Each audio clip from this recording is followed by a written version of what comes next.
Hello, social media family. Coach Larry here. Uh, Larry Lazar, I should say, business coach, also a health and wellness coach. Of course, this is mostly about business and building a business, and of course, over. And today we're talking about overcoming obstacles. One of the things I talk to my clients about is like, what is either standing in your way, slowing you down, or stopping you from achieving your objective, what your goal, what your goals are. So setting goals is very important. Um, I spoke about upgrading skills. Obviously, those you need to upgrade your skills, and of course, optimizing your environment so that you're so that success is pretty much inevitable. And I believe that success is inevitable if if you persevere and you ignore the naysayers. One of the things that I've little joke that I tell people because I happen to like horses, and I like horseback riding because I'm on top of the naysayers. Okay, that's a little play on words, but that's also a very important part of just enjoying life, and that's having a sense of humor. But all kidding aside, we all have obstacles. We all have things in our lives that are either slowing us down, standing in our way, or even stopping us completely from achieving our goals. And we can't always control the obstacles that we face, but we can control how we respond to those obstacles. And for example, if you're on a train and either it gets derailed or for some reason there's some other mechanical problem that causes it to be stuck on the track for whatever reason, uh, or if you're driving in traffic and it's bumper to bumper and you can't seem to move anywhere, even if it's on a especially if it's on a busy road or in the middle of a big city, things are unfortunately these things are things that we cannot control, but we can control how we respond to these inconveniences. And most of the time, challenges that present themselves are inconveniences, sometimes major inconveniences, sometimes minor inconveniences. But we tend to blow things out of proportion sometimes because we need an outlet. I talked there was another video that I did some years ago about the concept of recreational anger, where we have, but I'm not going to get into that. Obstacles are not necessarily roadblocks, but challenges, indicators. Sometimes these obstacles show that you are on the right path. For example, a crime investigator who goes in, stumbles, gets hits a roadblock, means that he's getting closer to the truth, and the suspect of the crime, or the perpetrator of that crime, is getting scared and is trying to push him away or trying to derail him. So you have to find out a way to so you have to alter your tactics, change your technique. Real barrier. How do you have to identify the real barrier sabotaging your success. A lot of times it's fear, doubt, and that can either be triggered by these unexpected setbacks. But in order to succeed, you have to learn how to turn these obstacles into opportunities. Because, I mean, you know those post-it notes that people put up. These little pieces of paper. You write down something. You put it on the top of your computer screen or on the mirror, on your bathroom mirror, or wherever you put it, just to remind yourself of whatever it is you need to remind yourself of. This these post-it notes. I mean, they sell millions of them all over the place. They're cheap, but the inventor of these post-it notes got got it as a mistake. He was looking for a glue that can that could withstand anything, like a strong adhesive, like a crazy glue, except better. And he wound up having a sticky substance that really did barely worked at all, and he used it, this so-called mistake, to and he created this revolution called post-it notes. It's really kind of interesting. Um, but when your progress feels slow, you need to look for. You have to find a way to shift your mindset to still persevere and maybe examine it and alter your trajectory so that you can push through these seemingly difficult obstacles. There's an old adage that says, "How do you eat an elephant?" The answer is one piece at a time. Now, these days, none of us eat elephants. I mean, granted, our caveman ancestors may have, hunted mammoth elephants and, you know, as a form of nutrition, and there were hunter gatherers and everything else. But no, but these elephants are massive, especially the mammoth elephants. They're really massive. But the idea is that you can't eat an entire elephant all at once, piece by piece. You put it, and sometimes you have to, distribute it amongst other people, and it's a slow process. And sometimes business success can be a slow process. Building any kind of a business takes time, patience, and so whenever you feel overwhelmed by all the things that you're doing in your business, uh, the bookkeeping, the sales, um,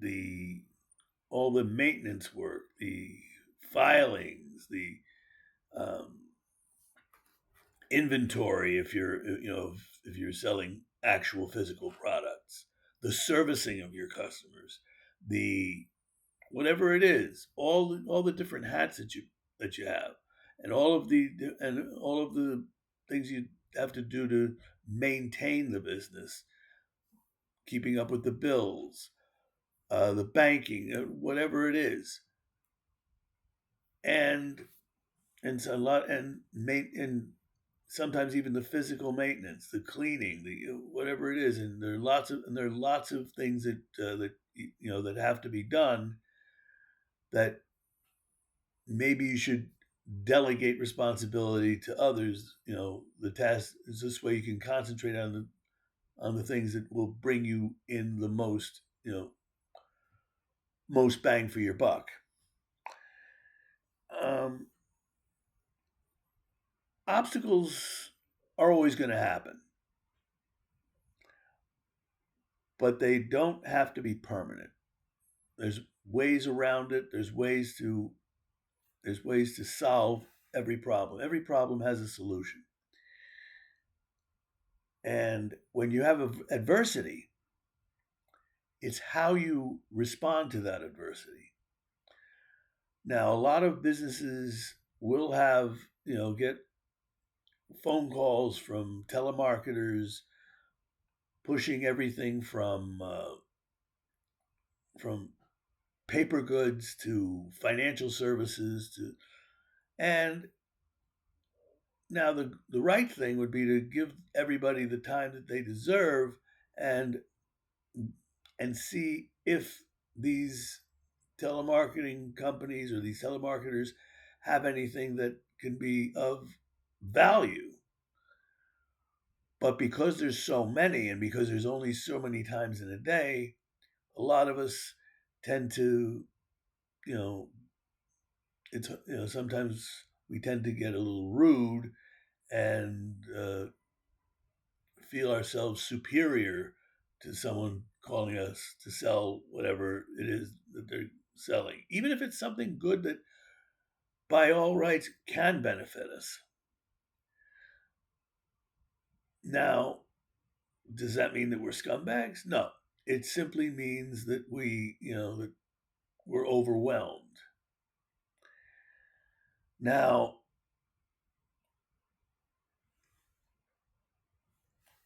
you have it's not so much being intense in your practice. I mean, intensity is very good, but consistency, consistent work ethic, consistently striving to be the better, to get better at what you're doing. Every challenge has is of course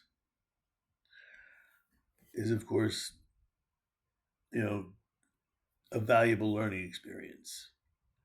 Most most learning is done not through our successes, but through our failures and our challenges.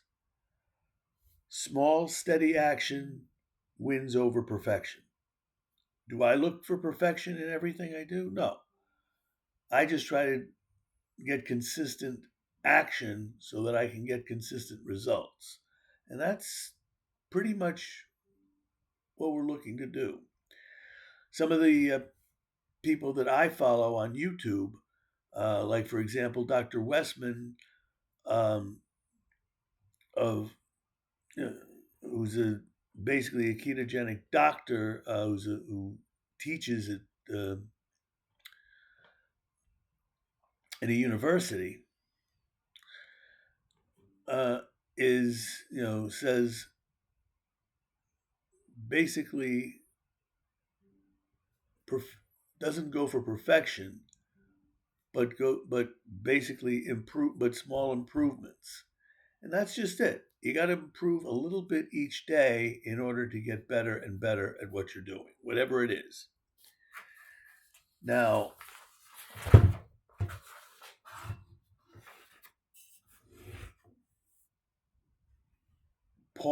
so basically it's pause, assess, and then act.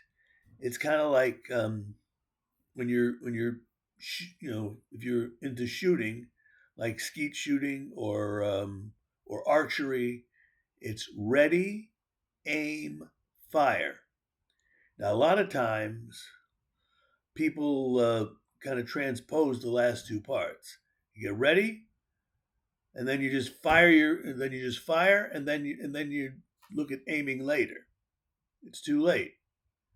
Instead of shooting first and asking questions later, you assess the situation, you focus on the target, and then when you've got a good line on it, you shoot. Just like in hunting, just like in any activity. Baseball, when the pitcher sets up his pitch and does what and he will sometimes throw a curveball, sometimes a fastball, sometimes a grounder.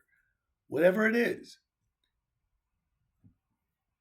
to surprise, to basically surprise the guy at bat, and the guy at bat has to anticipate and focus on swinging at the proper time, and obviously he's not going to hit home runs on every pitch.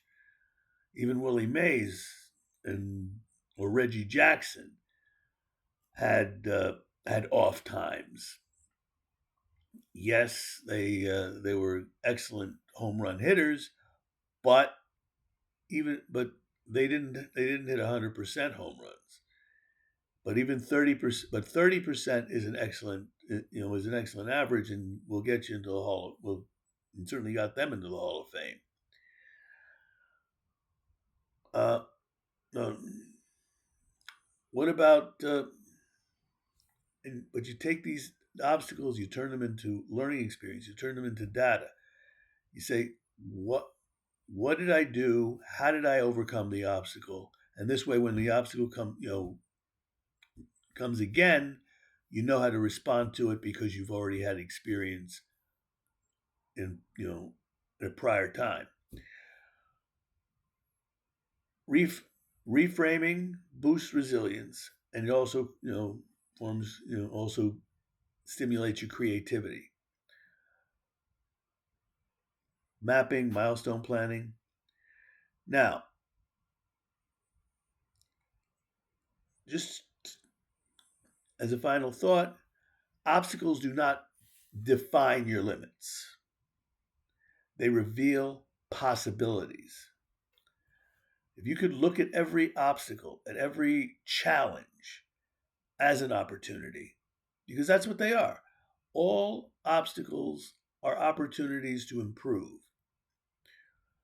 If you're working in an office, call center, if you're in sales or customer service or what have you, and or even a teacher in a classroom, and you have students that are a challenge and aren't responding to your teaching methods, you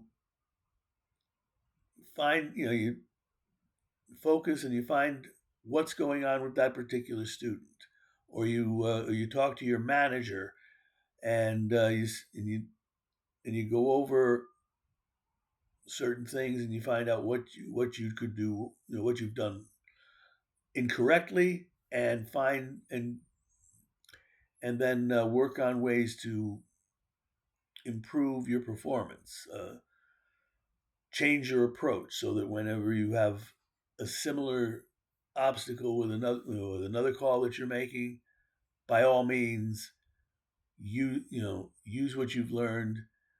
Um, take take notice to what your manager is telling you. Learn from your student if you're a teacher, to say, hey, okay, fine, you have a different learning strategy, so you try to adapt your message to something that the other person can relate to. And let's face it, everybody relates to something. I remember an episode from Happy Days where Richie, Potsy, and Ralph were at a college course. I think it was like a biology course, and about the heart. And Potsy was having had this abusive teacher, and was always berating Potsy, and he was not doing well in the class. And they had and so he and the guys, and even had gotten together to have a study session, but Potsy related to music, and so he came up with a musical way of you know getting the information. And at the end of the show, he took this exam, passed it, with flying colors. And then, but the professor accused him of cheating. And then Fonzie comes in and he says, "My boy doesn't cheat." He says he related to something, and so music, and then all of a sudden it goes into this song, "Pump Pump Your Blood," and he sings this song with his friends, and he basically teaches the class in the way of singing the song, and the professor basically is eating crow, and he gives Potsy an A+. The point of the matter is that these that anything is possible, and sometimes you have to think outside the box in order to get what you need. If you find this helpful, by all means like this video, subscribe, and give me a comment or two. What's your biggest obstacle, and how have you been able to overcome the obstacle to get to get what you're after?